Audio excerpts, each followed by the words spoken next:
अरे दोस्तों, क्या हाल है, कैसे हैं। मैं हूं डॉक्टर ज़हूरुल इस्लाम शाहिद और आप देख रहे हैं मेरा चैनल होम्योपैथी एंड हेल्थ। प्यारे दोस्तों, आज की वीडियो में मैं आपको होम्योपैथिक दवाई आर्सेनिकम एल्बम के यूजेस एंड सिम्टम्स बताऊंगा। चलें शुरू करते हैं। आर्सेनिक एक बहुत मोहलक जहर है जिसके बारे में कहा जाता है कि ये एक दफ़ा जिस्म में सरायत कर जाए तो इसको कभी नहीं छोड़ता। 10,000 साल के बाद भी इस शख्स की लाश में इसके आसार मौजूद होंगे क्योंकि यह हड्डियों और बालों का जुज़ बन जाता है।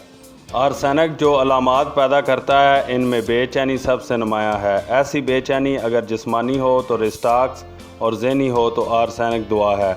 इसमें एकोनाइट की तरह मौत का खौफ भी पाया जाता है, मगर वैसी शिद्दत नहीं होती, बल्कि बेकरारी, बेचैनी और वहम होते हैं और मरीज़ समझता है कि इसे कुछ होने वाला है।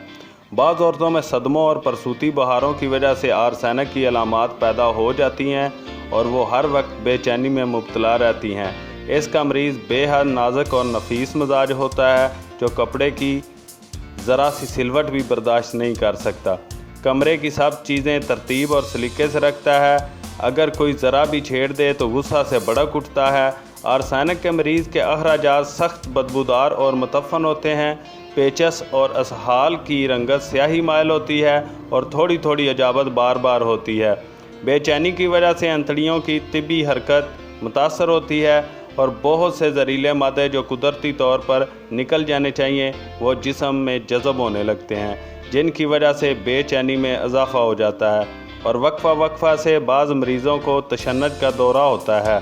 अगर वक्त पर आर्सेनिक दे दी जाए तो अंतड़ियों की हरकत मामूल पर आ जाती है और मरीज़ की तबीयत बहाल हो जाती है। आर्सेनिक का गुर्दों की बीमारियों से भी गहरा तल्लक है। गुर्दों की झिल्लियों को बाज़ तेज़ाबी मादे नुकसान पहुँचाते हैं और पेशाब में अल्ब्यूमिन आने लगती है। बेहद दिमागी बोझ और मुसलसल ज़हनी काम दोनों मिलकर अंदरूनी असाब में बेचैनी पैदा कर देते हैं, जिससे गुर्दे की झिल्लियाँ ज़ूद हिस्स और ज़रूरत से ज़्यादा फ़ाल हो जाती हैं।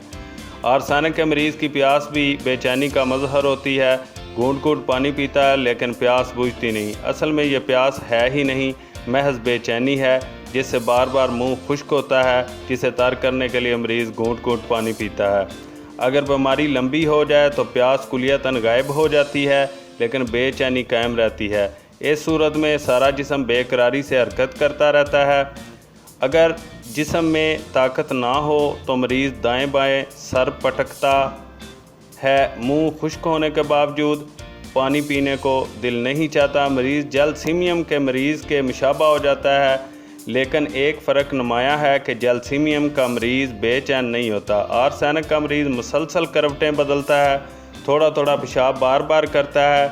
अगर गले और मसाने की तकलीफ़ों में आर्सेनिक की तरह बेचैनी पाई जाए तो हो सकता है ये बीमारी कैंसर हो। इसे आर्सेनिक पूरी तरह शिफा ना दे तो इसका इस्तेमाल फिर भी जारी रखना चाहिए क्योंकि ये मर्ज़ में कमी ज़रूर पैदा कर देता है, लेकिन इसके साथ मुतल्लिका कैंसर की बिलमिसल दवा फौरी तलाश करनी चाहिए। अगर कैंसर या किसी और बीमारी का मरीज़ अपने अंजाम के करीब पहुंच चुका हो और इसे इंतहाई तकलीफ़ और बेचैनी हो तो ऐसी सूरत में ऊंची ताकत यानी 1 लाख में आर्सेनिक देने से मरीज़ को फौरी सुकून मिलता है। लेकिन इस अरसा में अगर कोई और मौसर दवा जिसका बराह रास्त इस कैंसर से तल्लक हो मालूम ना हो सके तो आर्सेनिक के बाद मरीज़ आराम तो पाता है मगर इसका बचना महाल होता है। बस अगर वक्त आ चुका है तो वो तकलीफ़ की बजाय आसानी से जान देगा। खुदा ताला ने बेचैनी और तकलीफ़ का एहसास भी जिस्म के दफ़ाई निज़ाम को मुतहर्रक करने के लिए पैदा फरमाया है। ये अपनी ज़ात में बीमारी भी है और शफा का मुहर्रक भी। अगर ये दोनों बातें ना हों तो जिस्म की तवज्जो मुकाबला के लिए बेदार ही नहीं होती। मैंने एक मरीज़ा को आर्सेनिक 1 लाख इस हालत में दी कि डॉक्टर बिल्कुल मायूस हो चुके थे और दर्द कम करने वाली दवाएं भी बंद कर दी थीं क्योंकि इससे बेचैनी में इजाफ़ा हो जाता था। इसके बाद वो जितनी देर भी ज़िंदा रहीं बहुत एतमानान और सुकून से वक़्त काटा। गोया आर्सेनिक मौत का मौजब नहीं बनती, अलबत्ता अगर मौत आ गई हो तो आखिरी लम्हों को आसान कर देती है। आर्सेनिक के मरीज़ का सारा जिस्म ठंडा होता है और गर्मी पहुँचाने से आराम महसूस होता है, लेकिन मैदे और सार की तकलीफ़ों में सर्दी आराम देती है। बीमारी एक हालत से दूसरी हालत में बदलती रहती है। सर में दर्द हो तो दबाव से आराम महसूस होता है। शदीद मतली और कै का रुझान भी पाया जाता है। मुअय्यन वक्फ़ा से बीमारी का लौट आना भी आर्सेनिक की एक खसूसियत है। अगर कोई दर्द शकीका में मुब्तला हो, तकलीफ़ में सर्दी से आराम आए, 7 या 14 दिन के मुअय्यन वक्फ़ा से दर्द का दौरा हो, तो गालिब अमकान है कि वो आर्सेनिक का मरीज़ है। अगर ऐसे दर्द को किसी और दवा से दबा दिया जाए और बर वक्त सही तशख़ीस ना हो सके तो बसा औक़ात ये दर्द या मुस्तकिल ठहर जाता है या जोड़ों के दर्द में तब्दील हो जाता है। अगर जोड़ों का सही इलाज किया जाए तो दर्द असर नो सर की तरफ मुंतकिल हो जाएगा। इस सूरत में आर्सेनिक से वो दर्द ठीक हो जाएगा और दोबारा जोड़ों की तरफ मुंतकिल नहीं होगा। बसा औक़ात औरतों के रहम की बीमारियां ज़हनी बीमारियों में तब्दील हो जाती हैं। अगर किसी दुआ से माहाना निज़ाम ठीक हो जाए लेकिन बेचैनी, तोहमात, मौत का खौफ और पागलपन की अलामात ज़ाहिर होने लगें तो ये अच्छा सौदा नहीं। अगर आर्सेनिक की अलामात हों तो आर्सेनिक देने से ये सब बीमारियां यक दफ़ा दूर हो जाएंगी। खुशक खांसी और खुशक दमा में भी आर्सेनिक को बहुत शोहरत हासिल है। नाक में सोजश हो जाए, ख़ारिश महसूस हो, छींकें आने का रुझान हो, नाक से पानी की तरह पतली रतूबत बहे और गले के ग्लैंड सूज जाएं तो इन अलामतों से भी आर्सेनिक की निशानदेही होती है। आर्सेनिक दिल के लिए भी अच्छी दुआ है। इसके मरीज़ की नब्ज़ बारीक होती है मगर बावजूद कमज़ोरी महसूस करने के नब्ज़ में तेज़ी और तनाव पाए जाते हैं। एकोनाइट और बेलाडोना के मरीज़ की नब्ज़ भरपूर और कार्बोवेज के मरीज़ की नब्ज़ बिल्कुल कमज़ोर और नरम होती है, ज़रा सा ज़ोर से ज़ुबाने से गायब हो जाती है। ये बुनियादी फ़र्क याद रखें तो नब्ज़ के ज़रिया मरीज़ की शनाख्त आसान हो जाएगी और आप सही दुआ तक बआसानी पहुँच जाएंगे। गैंग्रीन के तकलीफ़देह मर्ज़ में जिसमें अज़ा गलने सड़ने लगते हैं, आर्सेनिक बहुत अहमियत रखती है। मेरे तजर्बे में ये बात है कि जहाँ डॉक्टरों ने गैंग्रीन के ख़तरे की वजह से अज़ा काटने का कतई फ़ैसला कर लिया था, वहाँ मरीज़ ने मेरे कहने पर आर्सेनिक 200 या ऊँची ताकत में इस्तेमाल की और खुदा ताला के फ़ज़ल से गैंग्रीन की जो अलामतें ज़ाहिर हो चुकी थीं वो सिरे से गायब हो गईं। एक नौजवान का हाथ मशीन में आकर कुचला गया, इसके ज़ख्म मुंदमिल नहीं हुए और बिगड़ कर गैंग्रीन में तब्दील हो गए। डॉक्टर ने मायूस होकर पहले अंगूठा और फिर बाजू कटवाने का मशवरा दिया। मैंने इसके लिए आर्सेनिक CM तजवीज़ की और हफ्ता 10 दिन के बाद दोहराने को कहा। चंद हफ्तों के बाद इसने लिखा कि दर्द तो है लेकिन स्याही रफ्ता रफ्ता सुर्खी में तब्दील हो रही है। कुछ ही अरसा में अल्लाह के फजल से बिल्कुल ठीक हो गया और बाजू कटवाना तो कुजा, हाथ की उंगलियां कटवाने की नौबत भी ना आई। लेकिन एक बात याद रखें कि अगर आर्सेनिक से नुमाया फ़ायदा सामने ना आए तो बेहतर है कि पहले कोई और दुआ मसलन सलीशिया या सल्फ़र ऊंची ताकत में देकर मर्ज़ को काबू में लाएं, वरना बेहतर है कि सर्जन का मशवरा कबूल कर लिया जाए। आगाज़ में अगर हाथ कटाने से जान बच सकती है तो देर हो जाने पर बाज़ दफ़ा बाजू भी कटवाना पड़ता है और फिर भी यकीन से नहीं कहा जा सकता कि गैंग्रीन जिस्म और दिमाग तक को मुतासर ना करेगी। आम नासूरों में जो गहरे हों और हड्डियों को भी खा रहे हों तो आर्सेनिक से ज़्यादा काली आयोडाइड या आर्सेनिक आयोडाइड बेहतर काम करती है।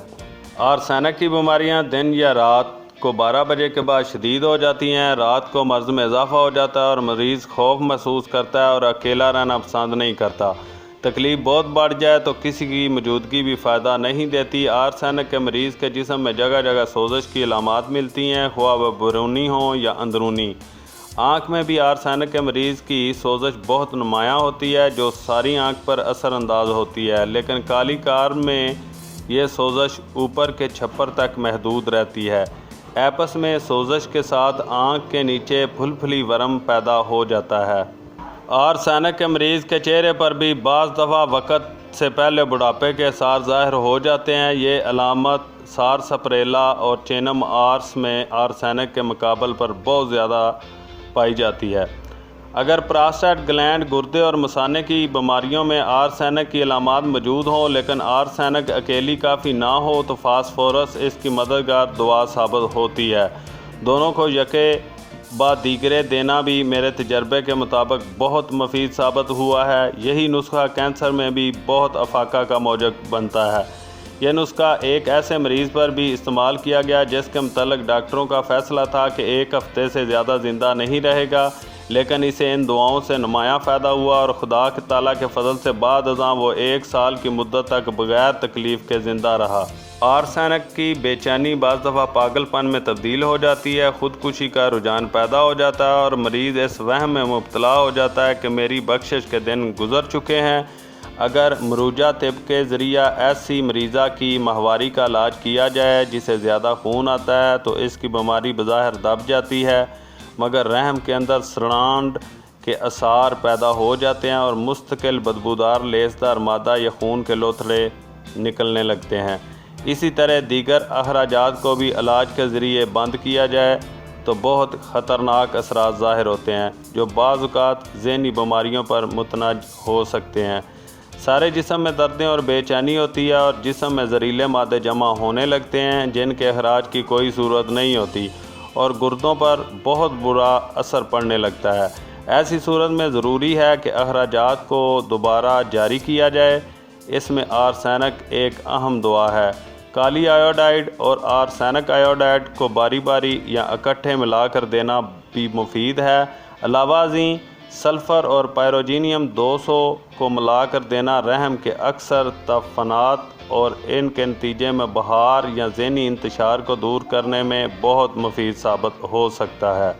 आर्सेनिक और स्केल कार अर्गट बहुत सी अलामतों में एक दूसरे से मुशाबा है। स्केल कार खून के गहरे अमराज में इस्तेमाल होता है।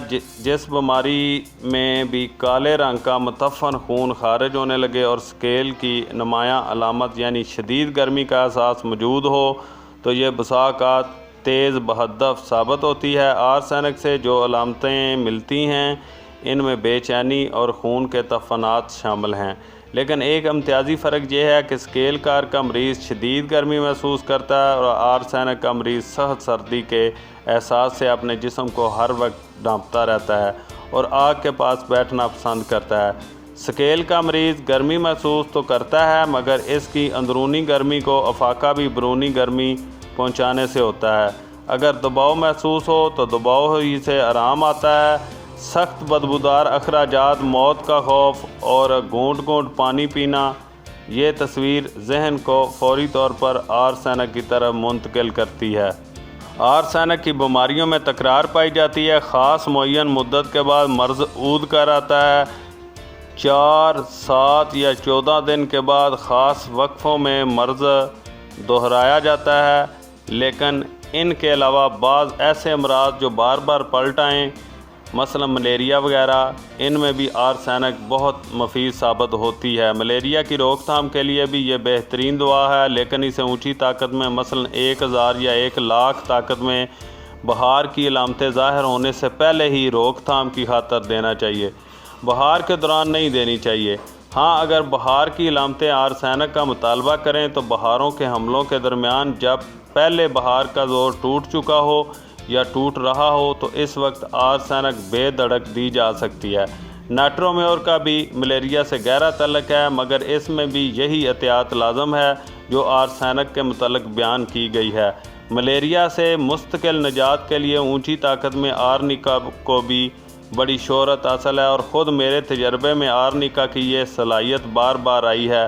मलेरिया के तल्लुक़ में आम तौर पर होम्योपैथिक कुतब में चाइना पर जोर दिया गया है, लेकिन मेरे तजर्बे में ये इतनी कारआमद साबित नहीं हुई।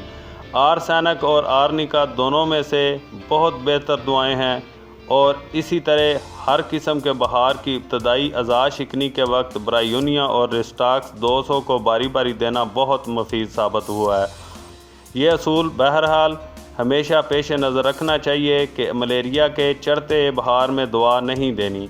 होम्योपैथी दवा अगर मौसर होगी तो फिर दोबारा बहार होगा ही नहीं या इसके दूसरे अमला की शिद्दत पहले से कम होगी।